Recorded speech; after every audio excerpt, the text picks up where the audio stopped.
Well, good morning, everybody. It's very cold after work. We're in the deep freeze ourselves out here in Ontario, minus 25. But I want to go through absolutely Boris Johnson's release yesterday. I didn't want to hit that hard until I went through Oxford, Cambridge, and absolutely the University of London. I've got lots of academic friends there, especially in Oxford. Oxford's just been terrific for me. So I wanted to go through that.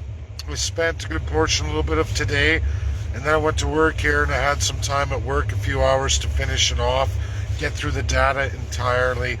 Why Boris Johnson is opening up 100%, announcing the endemic for the United Kingdom, all five nations therein.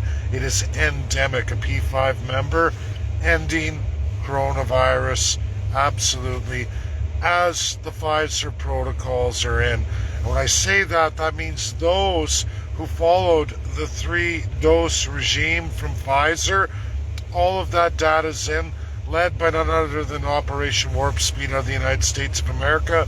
That data is even older than mine. I'm Canadian. I'm in the protocol, but I'm Canadian and I'm 3 months further ahead. My data hasn't even been submitted yet for the third boost. But regardless of that, all the data comes in. UK itself followed the Pfizer protocol from the manufacturers. Boris Johnson and government had followed Operation Warp Speed. All the Pfizer data in, all the universities hit it. It's gone through. What you're not going to hear in Canada, what you should hear in Canada, but you're not going to, I'm going to release all of you as best as I can. And here's the reality. They now know it is reduced, at least with 3-shot Pfizer inoculations. It's been reduced to a flu-like virus. That's what Omicron hits the wall with the vaccinations. We're not seeing the tremendous amount of hospitalizations. And even better than that, we're seeing a massive reduction in the ICUs.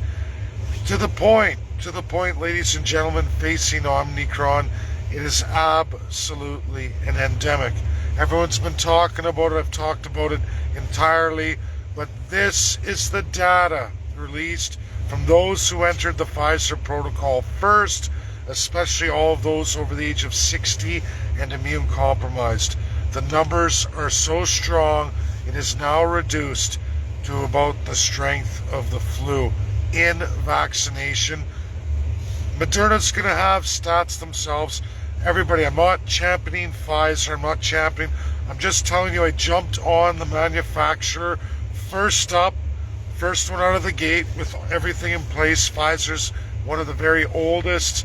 They've had a history of lawsuits, massive. They're a strike 3 company. CEOs can't get away with what people think, and a lot of things are propagated. It would really be the end of the line for them. And we have all the data now, all the universities going through it. Will you get COVID vaccinated? Yes.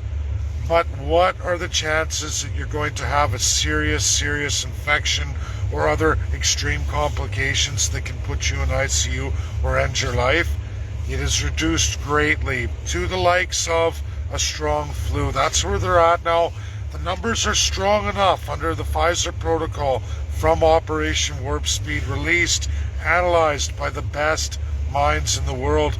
And for UK, that has given them the green light, as they stated, 90% vaccination rate. That's what UK achieved for those over the age of 60.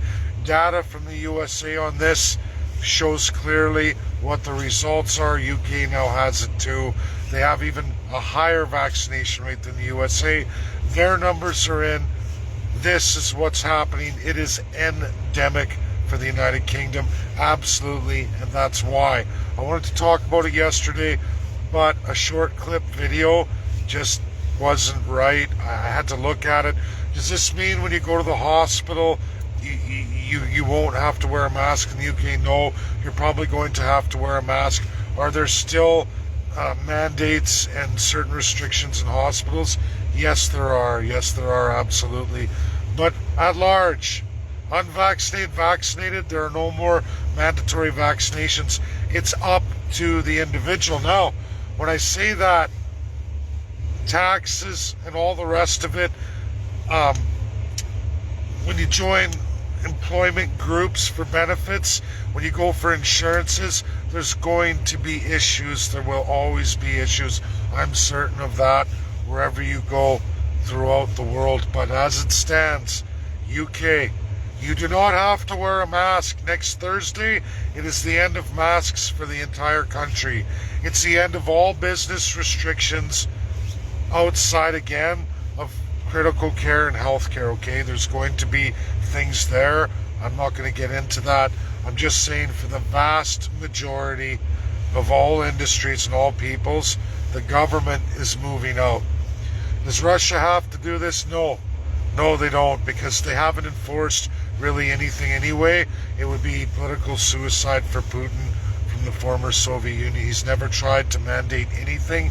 They've put, requirements in saying, hey, you should do this, you should do that. They've done some federal public sector things, but other than that, nobody follows in Russia. That's the truth. The busiest subway in the world. You can look at the pictures there. I looked at the video from people's shares on the Russians on the plane, World Juniors, nobody wearing a mask. They try to say, oh, it was smoking on the plane. No, it was smoking walking up to the runway. And that's it. I mean, I guess it's bad. Don't throw your butts on the runway. But they were kicked off the Canadian airplanes because of masks. Masks alone. Russia stated then, regardless of what's happening now, that absolutely Canada has the worst restrictions almost in the world. I think they may be very well tied with China. We are the highest restricted country in the entire world.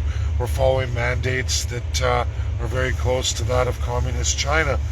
So way worse than UK. They had massive restrictions, but remember, everybody, it's an island of 5 countries, a very small densely populated area. That's what's happening. I want to go into Justin Trudeau's live. He has had it edited, republished by CBC. The live I shared as it was on CTV 2 days ago. It's now released with translation. It's only 47 minutes long, not the 1 hour and 17 minutes. I had wished in my heart that I had recorded that. Bloomberg, and I'm going to write to Mike Bloomberg, and I'm going to write to the reporter Brent. They know anyway, but now they know. Bloomberg News knows now exactly what Canada is. I'm going to take the CDC or CBC state version of a lie where they erase half the question periods out. In fact, the CBC video you watch with translations been crafted, it even cuts out right at one of the questions. 47 minutes, that's all you get on a 1 hour and 17-minute interview. Justin Trudeau is caught lying about Joe Biden. Enough people saw that live anyway. So, you know what? You said, Justin Trudeau, Joe Biden's releasing an executive order. Basically, that's what you said, that he was releasing something in the coming days. And the only way he could do that is an executive order mandating those truckers. That appears to be a lie. So far, I don't know. We'll still see. But Trudeau now has CBC make a brand new video chopped from that one, and they erase the back half. So you will never hear that out of his mouth. Too many people saw it, regardless if I report on it.